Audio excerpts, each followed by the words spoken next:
We are live. Good evening, everyone. I'm David Johnson of Transform Ed Consulting, and our guest tonight for our live chat is my dear colleague, Pamela VanHorn. Pamela VanHorn, PhD, has served in leadership consulting and educator roles for the University of Cincinnati, University of Dayton, Ohio Department of Education, Ashland University, and she has served in urban and suburban school districts. Her experience and professional passion include leading systemic-wide school improvement efforts in Ohio, including coordinating a statewide leadership development project for administrators and teacher leaders. Additionally, she has presented at numerous national and state conferences, as well as facilitated leadership and coaching development sessions focused on systemic improvement processes and structures. Her research, linking collaborative leadership to increased student achievement, was recognized by being named the UCEA David L. Clark Scholar and by receiving the William Lodeman Outstanding Dissertation Award. Good evening, Pam. Good evening, David. I'm glad to be here with you tonight. Yes, it is really my pleasure to have you as a guest. But I've got questions. Okay. David L. Clark. Do you know who David L. Clark is? No, I don't. Because I thought he was a professor. Right. And was he at Maryland? Was he in Maryland? Oh, you know what? I think you're right. That's right. Exactly right. You are correct. Uh-huh. Why did you know him? I attended school with his daughter. Oh my gosh. At Indiana University. That's funny. Yes. So when I read that, I said, I know. I think that's the same David L. Clark. I think so. Well, but tell us about your research, linking collaborative leadership to increase student achievement. Yeah, it actually is a quest almost that I have been trying to find satisfactory answers to for, over 40 years. And it started when I was a special education teacher, and I was watching how teachers were working with their students and how principals were managing schools. And I realized they were managing, not leading. And I didn't really think that was going to be helpful for anybody. And so then I was lucky enough to be able to move into building administration as assistant principal first and then principal, and did a lot of reading and really wanted to have a place where students felt like the school was really there for them, and the teachers felt like they had a place to grow and learn, and their job was to take care of students. And so that quest has just driven me after 33 years in K-12 and another 10 or 11 years in higher ed, just to continue to learn myself, to try to be able to figure out a way to reach that place where students have a home that they go to every day, and they're learning everything they can learn to be able to be the best they can be. And they're supported by teachers who are learners themselves and who are able to care and nurture the students, because the school gives them the space and the time to be able to do that. Pam, you said a lot of key things, and I hope I can remember them all. So let's go back for a minute. You seem to differentiate between leadership and management. Mm-hmm. And my experience is that most people think they are the same. So tell us the difference between leadership and management. I would say, to me, management is about handling the infrastructure of a building. Schedules, lunches, buses, dealing with the conflicts, trying to work things out, planning of events, etc. Leadership is something in a whole different realm. Leadership is really being able to develop in your building a community of learners with your teachers who believe that together they can move students and help students as a community learn, and providing that opportunity for that culture and that environment to exist. To me, that's leadership. Yeah, I would agree with you wholeheartedly. Another key term you used was that the school would be a home for students. In this age of pandemic and remote learning, of course, there's been a greater emphasis on social, emotional learning. Right. your comments on that, and how does that fit with where we are, and what is it that students need as a result of remote learning in the pandemic? David, I don't think they need anything differently than they ever needed. And that was to be able to find a place where they were accepted and pushed and moved to be able to be the best they could be. Mm-hmm. And whether that was pre-pandemic or during pandemic or post-pandemic, whenever that occurs, I think it's the same. And if we lose sight of that, if it wasn't there before the pandemic, trying to artificially impose it during the pandemic probably is going to be less than ideal. And Mm-hmm. so the culture of a building where there's trust between administrators and teachers, where there's trust between students and teachers, students and administrators, Mm-hmm. families know that that culture exists in the building and therefore feel empowered that their kids are coming to a place where they're going to be taken care of. Mm-hmm. That needs to be the primary foundation of leadership to be able to get students what they need. And it doesn't matter whether it's during the pandemic or not. Those are some very, very good points and salient where we are right now. We should also thank Cassandra Williams, the brains behind Educational Innovation 360 Degrees, for allowing us to use her channel for this great conversation I know we're going to have. So the title of our conversation tonight is What Principals Can Do to Improve Team Effectiveness. Of course, I have lots of questions and I want to pick your brain. I think you and Greg, your husband and colleague and your consultancy are two of the best brains I know. So when you say effectiveness, what do you mean by effectiveness? David, effectiveness to me is that students are making continuous learning progress. And to me, the barometer or the thermometer, or however you're gauging what you're doing, it's about students learning.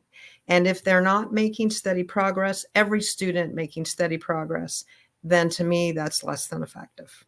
I want to go back to your research linking collaborative leadership Mm-hmm. to increased student achievement. Yep. So when you say achievement and effectiveness and achievement, are you saying that the measure of effectiveness is whether students are achieving, and is achieving measured by standardized state tests? I think that's one measure. Mm-hmm. I think that state tests have a place to be able to benchmark over time what's happening in a building in a school. They may or may not benchmark what a particular student's doing any given year, but over time, the trends become apparent. Teaching to standards, I think, sometimes has become something that has been distasteful to some educators. I would respectfully disagree with that. I think state standards really give teachers the roadmap that they need to say, in a certain grade level, in a certain course, whether it's biology, whether it's AP chemistry, whether it's second grade, whether it's kindergarten, here are the skill sets that students need to have as a building block to be able to move to the next level. Mm-hmm. So to me, standards and having some measure of those standards is one way that we look at effectiveness. The other way we look at effectiveness is how students are engaged or involved every day in their learning and in their lives. So, there are ways to be able to get students involved. There are ways for students to get themselves involved and push themselves farther than they would otherwise if they did not have a high level of engagement. So high engagement, which means attendance should not be an issue. Mm-hmm. And attendance and engagement then will lead to the ability of students to be able to learn more and meet more towards standards. And when all that happens, it's kind of a circular effect. If I'm there and I'm engaged and I'm learning and I'm doing better, it makes me want to come and it makes me want to do better. And then that is the culture that provides students an opportunity to be able to prepare themselves for whatever choices they want to make in their lives. And I guess to me, a school has the job to be able to say to a student, here, you have this set of skills. You have these social skills. You've got these academic skills. You've got mental grit. You've got perseverance. You've got these qualities. And now you get to choose whatever your passion is in life. And if we can achieve that for each student, then K-12 education has done its job. Well, I'm glad that you included engagement and the social growth that occurs within schools. But if we can go back to standards, when the standards movement began to grow, in my mind, it's just the same as the curriculum guides that school districts would make. And Hmm. the curriculum guides had what? Depth and breadth, Right, right? And right. so, how would that differ in your mind? Is it the same, or how does it differ from standards? So I think that the curriculum guides have to be built around the state standards.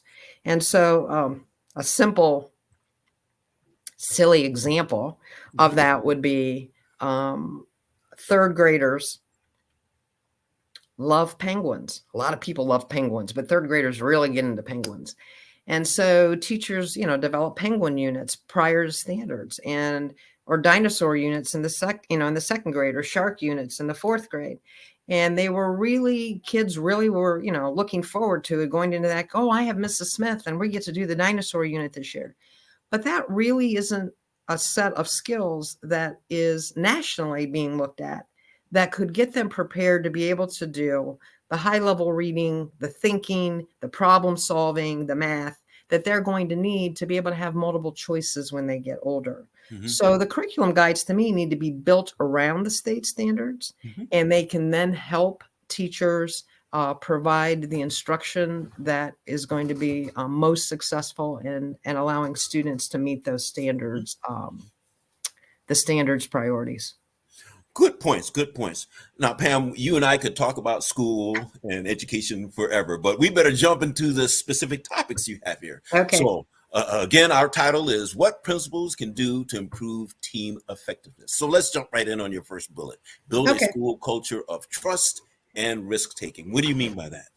Well, I mean that everybody's in this together. And when you are in a school building, there needs to be the reliance that teachers have the ability and the expertise to be able to use instructional strategies to move students where they need, depending on the students in their classes. And that changes daily, monthly, yearly for sure. And so principals need to support their teachers to be able to be the professionals that they can be. And if there is not that support and trust, then there won't be risk taking. And why is risk taking important? Risk taking is important because when you're looking at the students you have responsibility for in any given class or year or course, you really need to look at where students are, and then you need to figure out the instructional strategies that are going to bring them along to where they need to be. And that doesn't mean everybody's doing the same thing. It means you're going to have to vary up what you're doing to meet the needs of a variety of learners in your classroom. Mhm. That takes risk. And if sometimes when you take risks, even though they're educated risks, they might not get you all the benefits that you want it to, but then you learn from that and then you get better at it.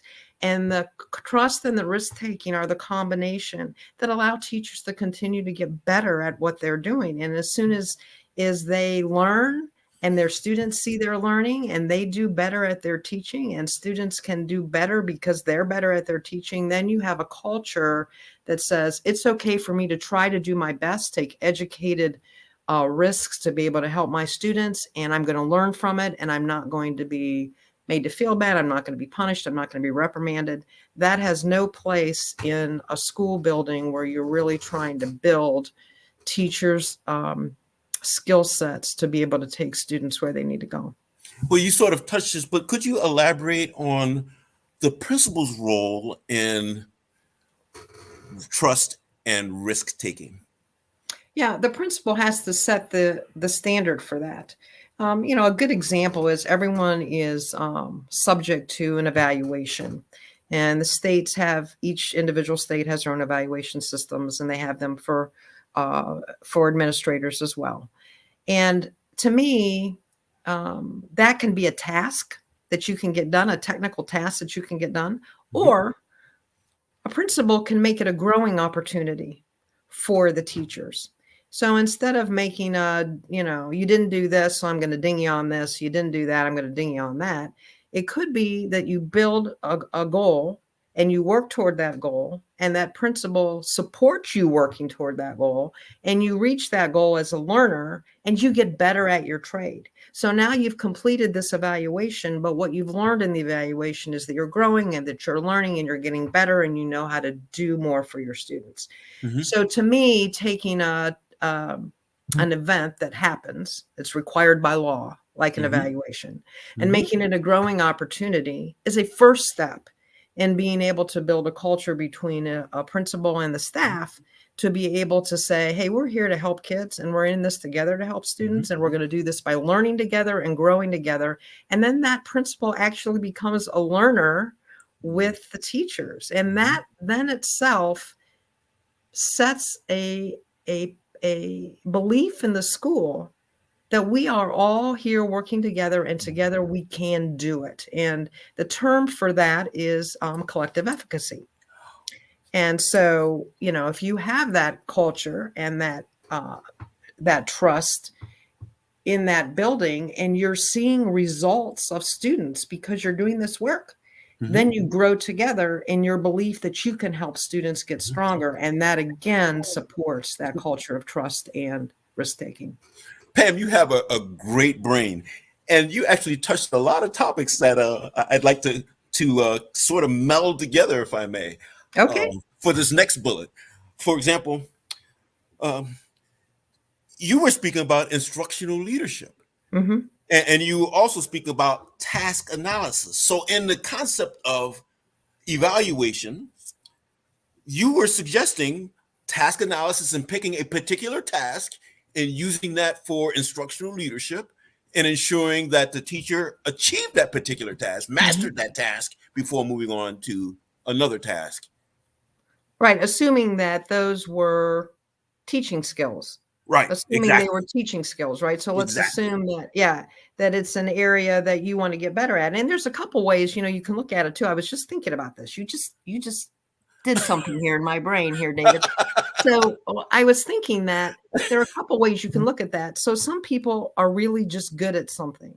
But what happens if that teacher that was really good at this one thing got even better?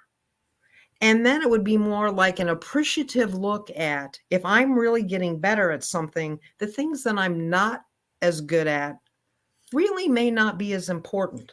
Or you can look at it as, well, what's an area that I really need to get better at while I'm continuing to do some things that I'm pretty good at? So you could look at it either way. And I think it depends on the person. I think it depends on the relationship between the principal and the teacher, what those conversations look like and what they decide to do. But Mhm. yeah, you need to be able to pick out things to get better. Teaching is a Mhm. combination of art and skills. And you have to be able to art and science, and you've got to be able to finesse that in a way that helps people be the best at both. Yeah, finesse is a good word. I think in a way we've spoken about structure. When you speak of evaluation, when you speak of instructional leadership, when you speak about the serving the growth needs of teachers, principals, and schools, you're talking about structure. So let's go right to resources, adequate Okay. time, space, Yep. resources for meaningful work to improve teaching. Yep. So I think that one thing that I had learned, I was a building administrator for 27 years, middle and high school. And some of those years were assistant principals, and most of those years were principal. And what I think I learned by trial and error is that principals have a lot of choices they can make. And then the choices need to boil down to, where are the values for what I want to bring into the building for my students? And how do I want to support my teachers to be able to do their best for students? And that comes down to how you use time, resources, and giving people the space to be able to learn and do the meaningful work that they could do. And, I can remember, which is silly for people that have done scheduling before, whether it's at the high school or the middle school. I always started from scratch every year on my schedule. And I built the schedule based on the students that I was getting. And so I would study all the students that were coming into the building and what their needs might be. And I knew that teachers needed time to meet together and do certain things. And I would build the schedule based on the resources that were provided by the district and then what my teachers needed to be able to do the meaningful work for students. And the budget part of it to me was very clearly a place where you could make as a principal very different decisions to support your teachers. And there were a couple places that I really emphasized in the budgets that I did over years. One of them was professional development, meaningful professional development. And if you're not growing people, then they're not going to get better. If you're not giving them the time for team meetings, if you're not supporting the structures for those team meetings, they're not going to get better. If you are saying, I need 70% of my budget to make copies on a copy machine, then you're not really looking at having your teachers use instructional strategies that don't require mounds of copies for students and paperwork, right? And so, I think that you really need to think as a principal, not just to turn over budgets every year, not just to turn over schedules every year, not just to do the same thing because it's done. I think you really need to start from scratch. In fact, as a teacher, I did that. At the end of every teaching year, I didn't keep materials that I had before, which people would say, oh, that's really stupid. No, because it made me look at my students that were in front of me, and it made me serve my students that were in front of me. And yes, it was more work, and yes, it was more time, but my students deserve that. Every student deserves that. And so I think really taking a look at not just turning over repeated patterns of behavior of using time and resources and space, that needs to be a dead stop, a halt, a hard stop.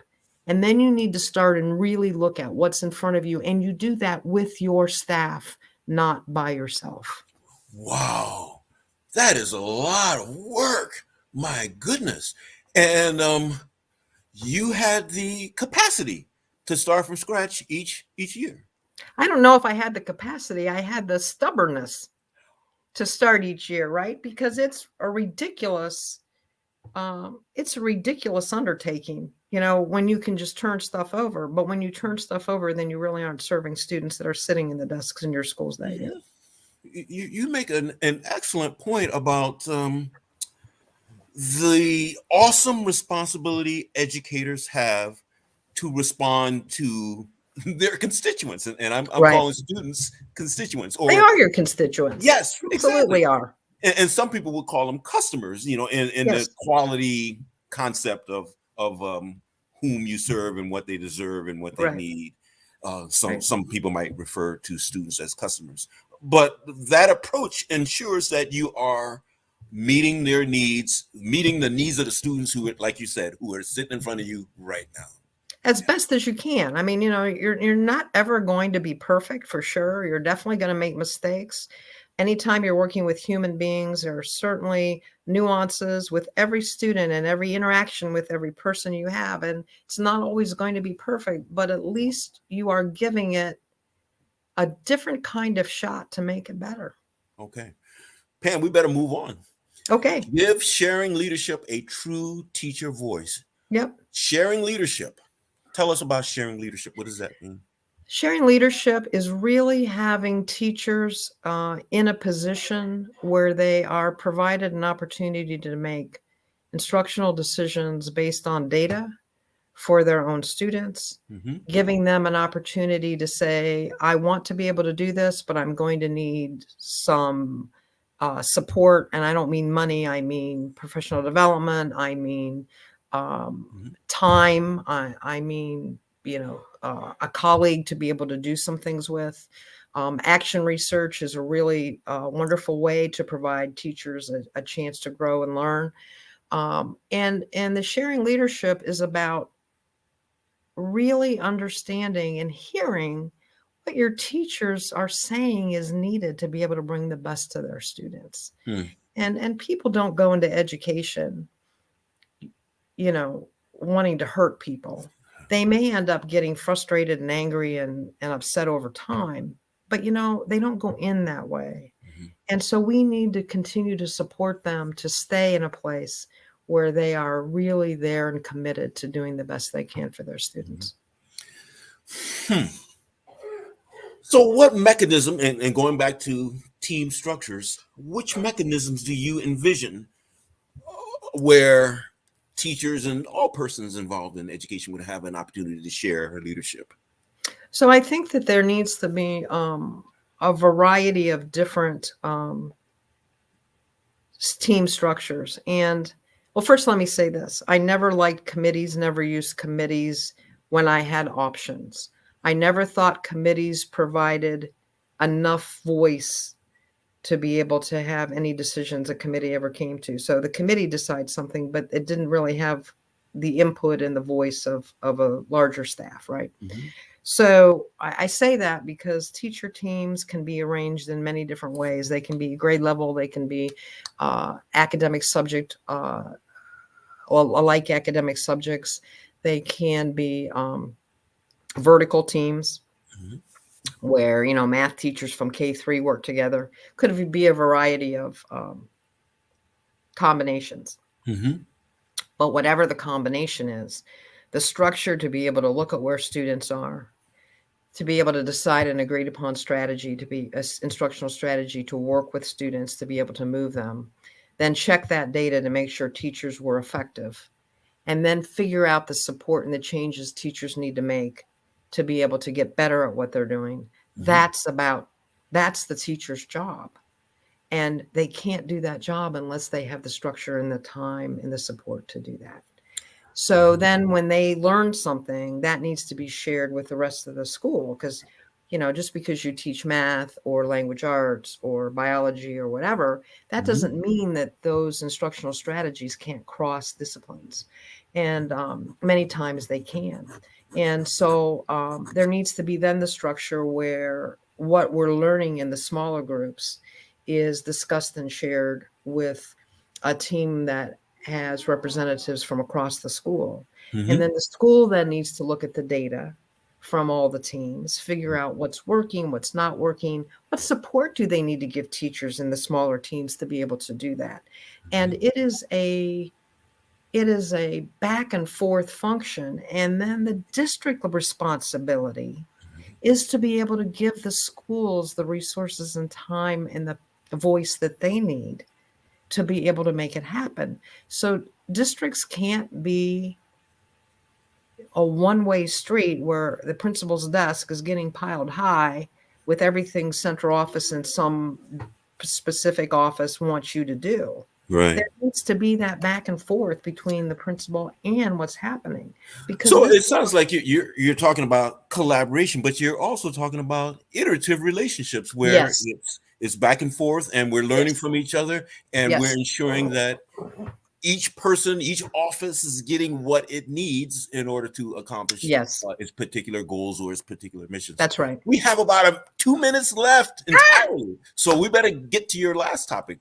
And Um, I know you said this word earlier, so here we go: yep, collective efficacy. yep. I think that the goal of a leader with the teachers is to really be able to allow them to know the power of what they do to move students learning along, and that needs to be a bottom line decision making spot for principals to decide what they're going to do. Is this going to help my teachers grow as learners? Is it going to help them do better with my students? Is it going to support them to be able to give students the best they can? If the answer to those is yes, then that's the decision that I go with. And Mm-hmm. I think you have to be able to zero in on something and not be all over the place. You have to have a belief, and the belief should be we're going to do everything we can to get every student what they deserve and what they can do and reach their potential as best we can. And that's what we're doing. And everything else is noise. And I think that we need to really, just focus on that. And that's it. And that's why you use the term true north, because Yes. anything that is not true north, as you Yes. said, is noise. That's a good term. That's a Yeah. very, very good term. Pamela, we have only 30 seconds left. What would Oh, be the takeaway you want people to have from our conversation? I think the takeaway is that you need to look at the people that you have, your students, your teachers, and you really need to not just do what institutions of education have done, You need to think about what is going to get the best outcomes for your students and what you can do for your staff so that they can get the best outcomes with students. And then you need to make those decisions. And anything else that is just there and has been going on for decades and centuries, whatever, you need to let that go. Okay. You need to let and it the go. call to action. Yep. And the call to action, let it go. Let that stuff Let it go. Let it go. That's right. If it's not adding value, let it go. Let it go. That's All right. So if people want to know more or want to pick more from your gigantic brain, how do they contact you? Well, I'm on LinkedIn, Pamela VanHorn. Pam at VanHornConsultants.com is my work email. And my husband's on my website, www.vanhornconsultants.com. And there's contact information on the website as well. Great. Pam, it's been wonderful having you as a guest. It's been wonderful to be with you. Favorite people. And, I appreciate you very, very much. And I appreciate you. Also thank Cassandra Williams of Thank you, Ms. Williams. 360 Degrees for allowing us to use her channel. And I thank all those who shared our conversation this evening. And it's been a pleasure, Pam. I look forward to our next conversation. All right. Thank you, David. Bye-bye.